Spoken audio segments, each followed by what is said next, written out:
Hello, everyone, and welcome to Action RPG. I came across this article yesterday. This is on PC Games N. Ex-Diablo 3 dev explains why Blizzard's ARPG aren't like last Epoch. Now, obviously, this title got my attention. Diablo 3 designer Andrew Chambers talks about why the team at Blizzard didn't make an ARPG like last Epoch, and it comes down to goals. Goals is a very descriptive word. It's a very interesting word. Now, right now I'm streaming, and even chat said, shouldn't the goals be to make a great game? A game that the community enjoys, a game that can be going on for a long time? We are going to have to wait and see. Now, to be honest, I didn't even read this article. All I did was read this headline. And then this morning, the video's been sent to me a few times. There's an actual 27-minute video from this Diablo 3 dev comparing the game, I guess, to LE. I have not watched it yet. We're going to watch it together and see if there's anything interesting. And I'm live streaming right now, so my chat, I don't know if they're going to go crazy. Let's listen. Hey, I'm really glad you're here. I've been playing a lot of Last Epoch lately. It's a really good new action role-playing game. Very good. While I've been playing it, it's made me reflect a lot on my time as a designer on Diablo 3, the decisions we made and why we made them. Most of all, I realized that, you know what? We could never have made a game like Last Epoch. Let's talk about why. I want to just preface this with I'm not at all bagging on the Diablo 3 team. These are my perspectives alone. The team that I worked with there is probably one of the best that I've worked with in my entire life. I have the utmost of respect for all of them. This is more reflection on the kinds of choices and why we made them. Look at his not trying background. to identify or single out anyone on the team for making bad decisions. If you want to focus on anyone, focus on me. Let's start with the skill system, because even though... Just want to be clear, I am not going to focus on only him. It's a team effort. There's no I in team. All right. Last Epoch is wildly complicated. I actually think that's what most action role-playing gamers want. Like I said, the Last Epoch system is wildly complicated. Not only do you have your passives that you get to pick every time you level up, you have a subclass that you're fixed into, which you can then also spend passives into. Spending passives unlocks even more skills. And then on top of that, you have the active skills and all of the complexity and subclassing that you can focus on and specialize in within a skill itself. This is incredible. It basically allows you to tailor and build a very, very specific class. And it also gives you this promise of endless opportunities to explore and customize. This is not something we were able to do on Diablo 3. Fundamentally, overarching everything, we wanted to aim at a broader audience than just Diablo. We didn't just want to capture the Diablo audience, we wanted to expand upon it. The best way to do that is to create systems that are much more approachable, which usually means trade-offs in that complexity. This wasn't for a lack of... If my children were here right now and had to explain what he said so far, the word they would use, some fathers might understand this, basic or mid.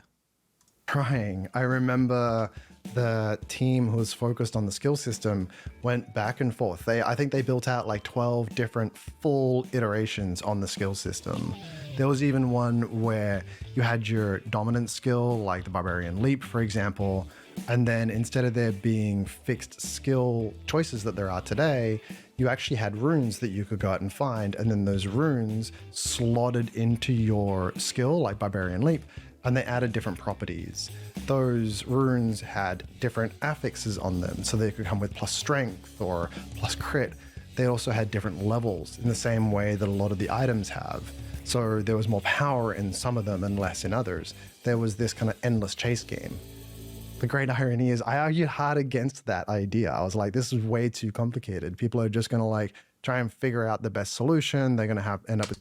Never mind. It is his fault. See, he was arguing against complexity, and the complexity they argued against was literally being able to slot a rune into a skill. This inventory nightmare. it's not something that we can really expect our audience to do. I regret that. Really, I do think that skill system would have been probably better than what we have today, at least for the more pure Diablo audience. But I am happy with the skill system that we have. Again, it broadens the audience. It brings more people into the possibility space of playing and exploring action role-playing games. On top of that, we just really didn't have a deep enough stat system that allowed for that level of complexity. The stat system is kind of the heart of all these other things that can impact it. If the stat system at its core is quite simple, then the number of other methods or tools or ways that you can impact that and change those stats is limited just by its nature. Take something like Death Must Die, right? Like look at the stat sheet for that. There are so many different stats on there that just add to the whole possibility space for what they can do with different items. You can play into all these different stats. They have luck, they have all these crazy things that we just don't have. By having a broad stat system, it allows for all the other things to be like items, like skills, like passives. It allows for them to be more complicated or more detailed or add more like specificity of choice. We erred away from that. We kept a much simpler stat system that was more clearly aligned. It was easy to identify, like, okay, I'm a barbarian, I want these, and we thought that was the right choice to make. Looking back, maybe it wasn't. Everything he has described so far is just basically they were designing a game for everyone, which also means they were designing a game for no one. It was to get this age group and this age group and just make it so simple that anyone could play it. Horrible design philosophy. Hate it. Trading support. Oh man, Last Epoch nails this. Their trading system is super robust. You basically have 2 different factions that you can choose and then progression within each faction. The factions are kind of designed for this player wants to use an auction house, or they call it the barter system, I think. Tell me if I'm wrong there. They also have like a self-found progression or reputation that you can lean into, which modifies, allows you to target like certain types of items. It's such a robust system. I think actually like most action role-playing games should be looking at Last Epoch's trading system solution and asking themselves, wow, what can we learn from this? How can we pull from this to make ours better? Because I really think that they nail it. And if you haven't heard, that's exactly what Grinding Gear Games is doing with PoE 2. They publicly came out and said in an interview they are changing their trade system based upon the feedback and what they have seen from Last Epoch. And they actually I appreciate them giving credit. We are changing Path of Exile 2 because of LE. It's pretty cool. The really important thing here is that the self-found versus the auction house solution, it tailors itself to different types of play style. There are other players out there that they don't want to touch an auction house. They don't want to do any kind of trading. Any kind of trading that they're comfortable with is probably more along the nuanced, like, I just want to trade with my friends or something along those kind of lines. They don't want to have to expose themselves to a broader, bigger auction house type system. And yet there are the auction house type players. They really enjoy this feeling of finding this great item. It's not great for them, but it's probably great for, say, a witch doctor or something. Then they can list it and sell it. Again, the great thing here is that they're solving problems for different audiences that have different play styles. Our focus for solving the trading problem wasn't really about how can we let players trade. I mean, that was Gold it, but it was more house. around how can we create a safe environment for players to trade within? We were looking at the guts of Diablo 2, and Diablo 2 has this rampant black market auction house functionally, where people are able to trade and they buy gold in order to trade. And much of the time, by getting access to that gold, they risk having their accounts hacked. And that's just fundamentally a terrible user experience. So again, we came back to, well, what's the best way to provide players with this way to trade in the way that they're doing right now, but in a safe environment? And we came to the auction house. This also led to a lot of decisions around the real money auction house. If players were actively out there buying gold for real money, well, let them do that. Why not?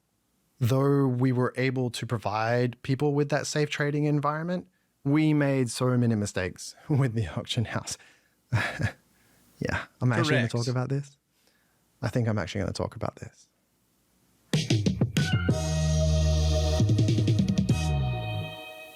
So yeah, Very sure, we interesting created video. this system for people to trade safely, but we have made so many mistakes with the auction house, it wasn't even funny. I think the biggest mistake that we made was we just didn't make items bind on equip, or at the very least, bind on trade. That would have mitigated so many of the problems. We saw this real problem where players were able to just go in, buy the best gear, equip it on their character, play for a while, and then flip that gear. The gear never really felt like it owned or belonged to you. There's no story behind it. It really was just like, hey, I'm renting a monk. I'm renting the best monk in the game for a little while. I'm completely bypassing the journey that it takes to get to playing the best monk in the game. Correct. And so that's not satisfying. It's just the definition of cheating. It's actually like one of my biggest problems with any kind of pay for a power. You're basically bypassing the journey, which is that's one of the best parts about playing a game. The end game, that end result, that's always a moving target because it's probably not actually what you want players to spend the most time. I really love the way he put that. You're renting a monk and then flipping the items. And of course, if you didn't catch it, you could do this for real money in game. Real money auction house. I'm doing is when they're fully kitted out, they're fully geared up, they can do whatever they want. They can clear all the content within seconds. What's the fun left there? We created that with the auction house and without any kind of binding. We also tuned the game to kind of account for the auction house. We had to assume that players would use it. And someone in chat just pointed out, if you look at the damage numbers, those are T's. 4 trillion. That informs a certain power expectation that players would have at certain levels. If we say player hits level 60, they're going to use the auction house to buy Act 2 gear. Okay, well, then we need to make everything hard. Or Act 4 gear at worst. Okay, well, then everything else needs to be way harder. Then you end up with wasps that kill you like this. Then you end up with elites that are like just constantly hammering at you, and players are hammering themselves at the content again and again and again. And this is actually like the worst for the players who don't even want to engage in the auction house. They're just like, man, I'm running out of money. I can't repair my gear. I'm constantly dying because I can't get better items. What do I do? And it kind of sucked that the solution to that was, oh, you should go to the auction house. That's not great. It's so bad. It was horrible. This is sort of separate from the auction house discussion, but it's kind of related.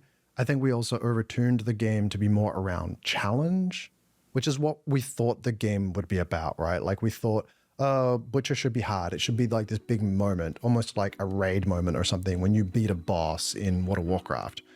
It's not really the case though in Diablo.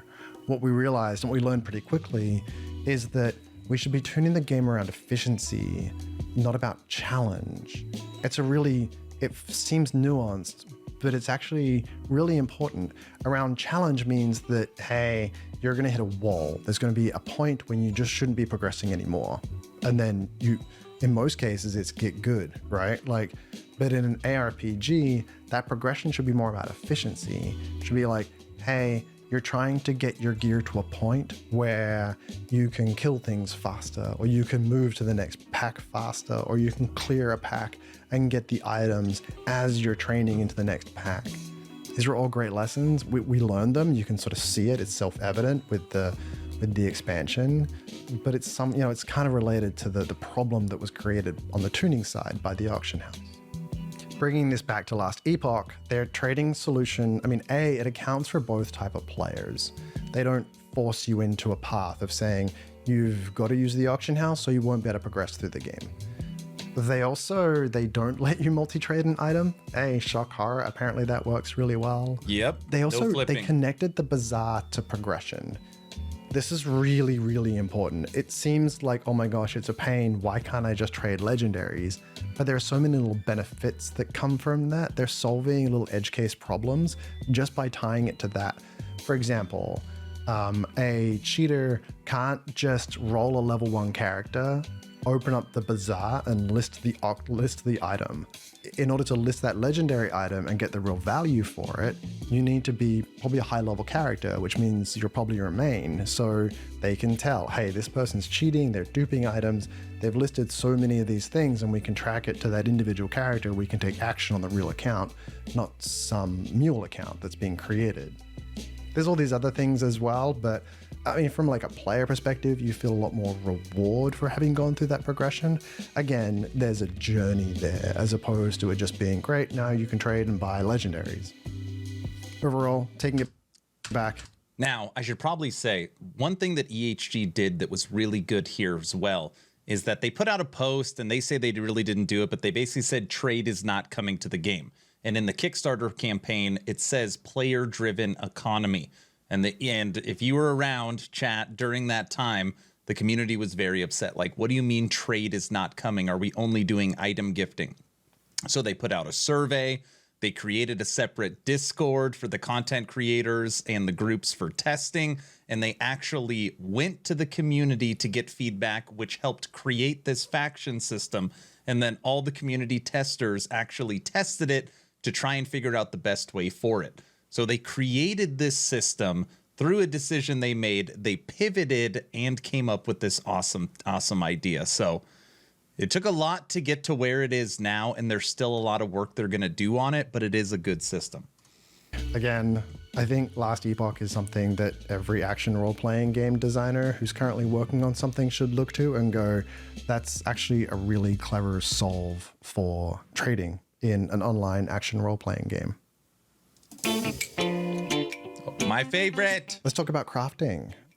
In Last Epoch, it fills a really interesting hole in the action role-playing game because of the way that you can use crafting to kind of build an item off of a base item by leaning on or using their crafting material to focus the crafting on specific assets, or maybe just replace an affix that you didn't like or that rolled.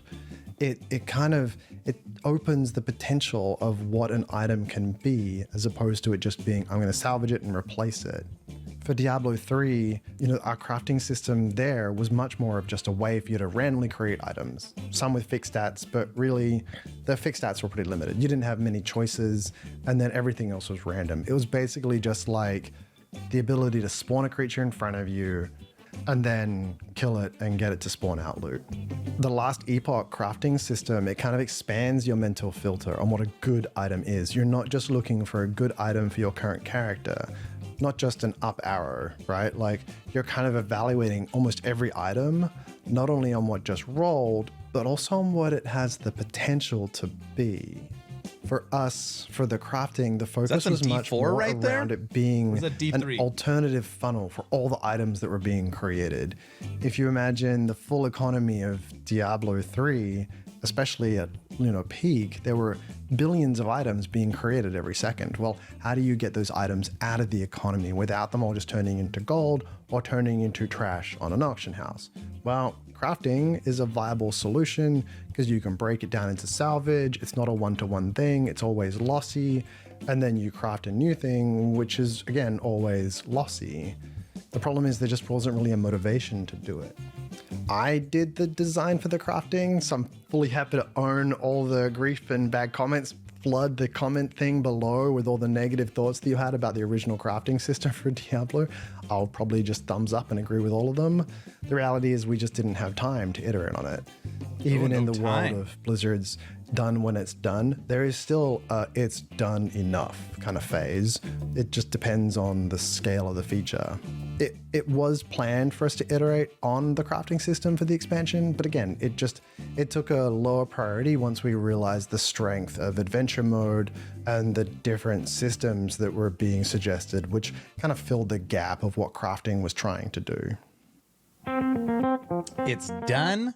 Especially enough. for the launch of Diablo 3, we just didn't focus on the end game enough, hardly at all. Almost all of our focus was put onto the level up experience, specifically 1 through 4 acts in normal difficulty, and the story and the narrative component to it. Last Epoch's endgame is really... I want him to talk about what they did to Deckard Cain. solid. It kind of combines a lot of things from, it learns a lot from Path of Exile. It feels like it's a natural extension of the game. In fact, in some way, I kind of just wish that I went straight there as opposed to having to go through the narrative campaign. It's like, just get me to the end game. That seems more fun. On Diablo 3, we didn't really focus on an end game as we were developing it. Most of our effort was focused solely on acts 1 through 4 in normal difficulty. Most of it was focused on telling an amazing story. To be completely honest, we were quite late in development before we really started testing it. I remember pretty clearly, I was playing at home. My oldest son had just been born, so I was allowed to take a laptop home and play from home and do play testing. And I remember I defeated Diablo, and then I was supposed to just transition into the next difficulty, and it just broke. And I'm like, okay, I guess we haven't gotten here yet. And this is actually honestly, this is a year and a half out from shipping. We also didn't do any kind of public test of the end game of Diablo. A lot of this was due to concerns of releasing the story too early. But looking back, I think it was probably a mistake not to even just put it out there and let people test it in some way, shape, or form, even if it was in a limited way. I think we would have learned so much more rather than waiting to release and having to fix or try and solve. Man, that is crazy. They did no testing because they were afraid the story would get leaked too early. Very interesting mentality. Problems on the fly in a live environment. Our assumption was that people would play Diablo 3 in the same way that they played Diablo 2. But the reality is there was a lot of years between D2 and D3. Gaming landscape had changed. MMOs had come out. There was a whole new way of playing games in that kind of way at the end game. And our audience was different as well. They hit this point where in D2, it would have been natural to go, oh, I can't beat this. I need to go back into earlier content in order to farm gear. The players that we were targeting, the broad audience that we suddenly had, they didn't play that way. They got to a certain point, they died, and they realized, well, I just need to try again, and hammer their face against it. And that wasn't the right solve. We were kind of relying on this D2 mentality that probably just didn't exist anymore. And our end game was, hey, Inferno is hard, grind forever to get perfect 6 affixes on your items, and that's the end game. Because again, that was Diablo 2, but they didn't want that. To be fair, we tried to solve some of this by providing activities. We patched things in like the Infernal Machine. It was just that. It was a patch. It wasn't a solution.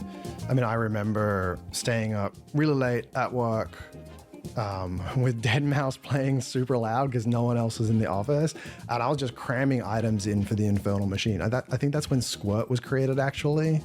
But yeah, just cramming in items for the Infernal Machine so that the rest of the team could start building out the encounters, the creatures, whatever was needed on the Monday.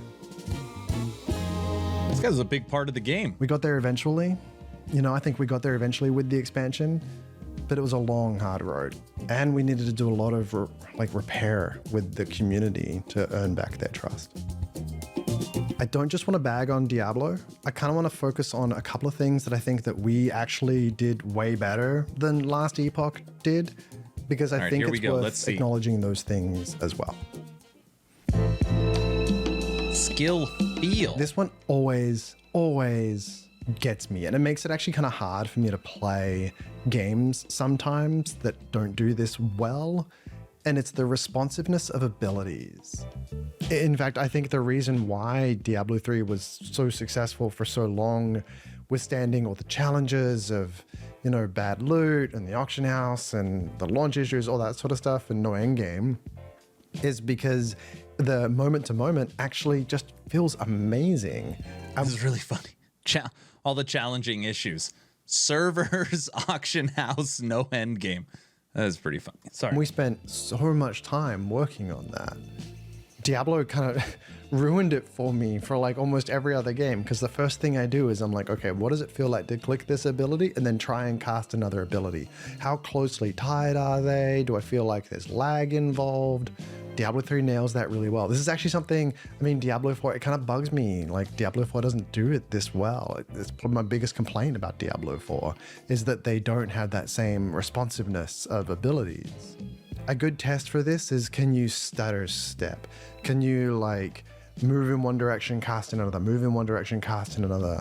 Or can you be casting like a chain lightning spell and then interweave another spell without having to feel like you need to stop casting entirely and then start clicking and cast the next one intentionally? There are all these different features that we put in place. We had interrupts like tied to keyframes on the animations. There was a really clever spell queuing system that That's probably fair. I think that's fair. Their responsiveness in D3 was great.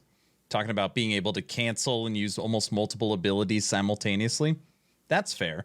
The only way you're actually going to feel that way in LE is based upon your caster attack speed, but still you can't do it. a couple of the engineers put together. There was so much time and effort that was invested there. A really good friend of mine, Julian Love, did a GDC talk, sort of getting into just some of the details here. It's worth checking it out. I'll try to put a link to it in the comments below. I also think in Diablo 3, the story is just kind of overall better than in Last Epoch. Like I said, we spent a lot of time and effort in it, and I'm not talking about the cinematics. I don't think anyone else especially has the ability to do cinematics at the same scale or quality that Blizzard did, or it still does. It's more about the characters that you meet and the story arc and your own personal character development. I think that paid off a lot more in Diablo 3 than at least I got in Last Epoch. I'm not even the kind of story type person. I'm the person that tries to like skip through a lot of the text, but I still got a lot more connection with the characters. You know, there's no character in Last Epoch that I met that is as memorable as Covetous Shen, right? Like those kind of characters, they stick with you. Story, lore, cinematic, Diablo wins. You need to explain Deckard Cain, though. Hello? Is there anyone alive out there? Another thing that I think that Diablo 3 does really well is, pacing. We spread the systems out over time. We didn't just like put them all up front, upload them. If you load up Last Epoch, everything is available to you straight away. You can jump into passives, you can jump into skill customization and specialization, you can jump into the crafting system, and holy mackerel, is it overwhelming with just how much information there is. I clearly remember there was a time we were working and the game director, Jay, walked into the room and he started writing up the different features that we had in the game, blacksmithing and jewel crafting, all the different sort of subsystems that we had. And he pointed out these are all being released in Act 1. And it's overwhelming everything. Act 1 was already one of our biggest acts. And then to also expect players to learn all these other systems all at once, it was just too much. So we intentionally spread them out. Okay, I do disagree with this point. A lot of people don't know that Last Epoch, the campaign is actually designed to not be super difficult. It's designed to teach you these systems. So you're not supposed to die a lot in the campaign. You're supposed to learn the game. And it does give you all the systems. And maybe it would be overwhelming for somebody that is new to the genre. That being said, it kind of teaches you how to craft a little bit. It gives you a singular point in the passives and normally 3 options. It'll be like strength, vitality, damage, right? And the tooltips will explain to you what it is. Like the full system is there, but you can only touch the very beginning of it. Same with the skill tree. You can only go right around the center. So I don't think it's that complicated. That could just be because I've played it so much. I don't know what everybody thinks. Let me know in the comment section. Across the rest of the game.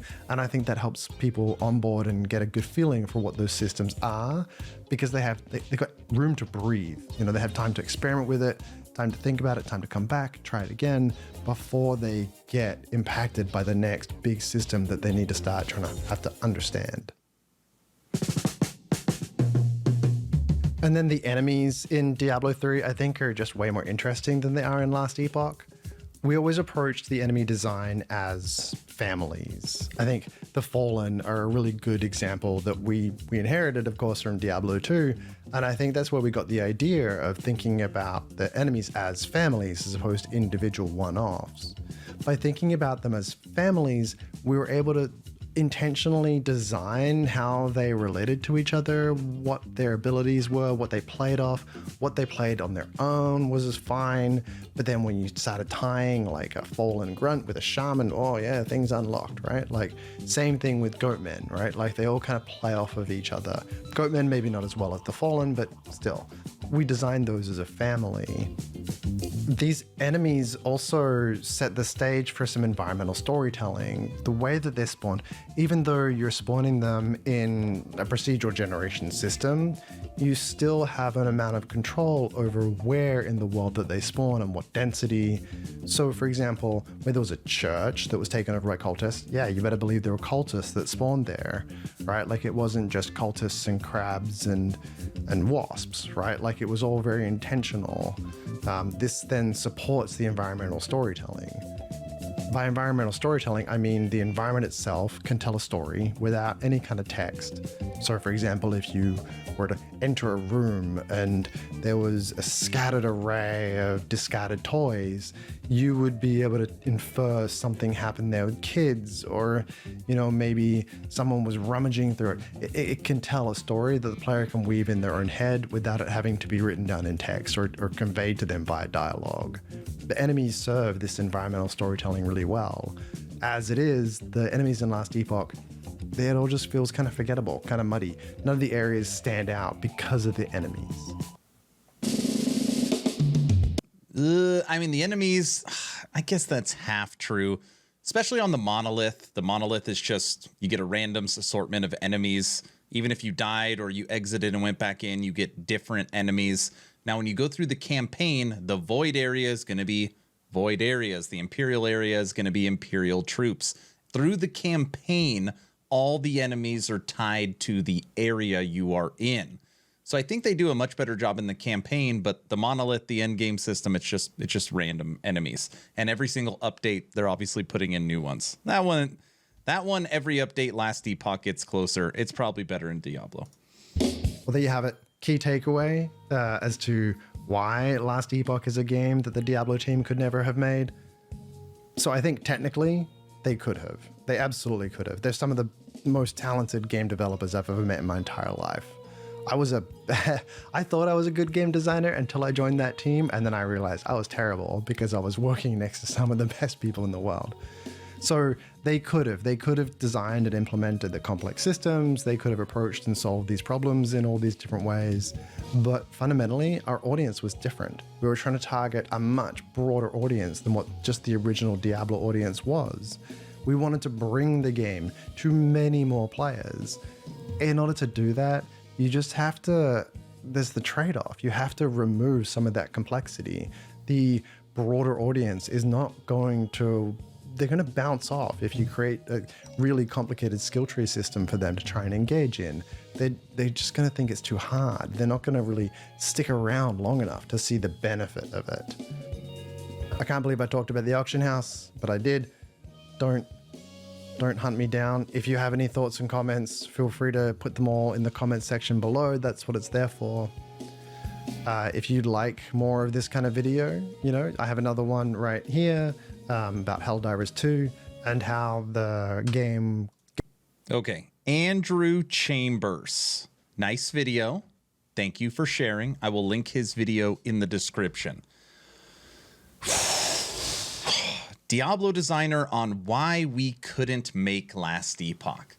Well, he ends the video simply saying he could have made Last Epoch. It just wasn't the target audience. And this is what I'm struggling with in my head. I don't know if that's right. I think they might be mixed up.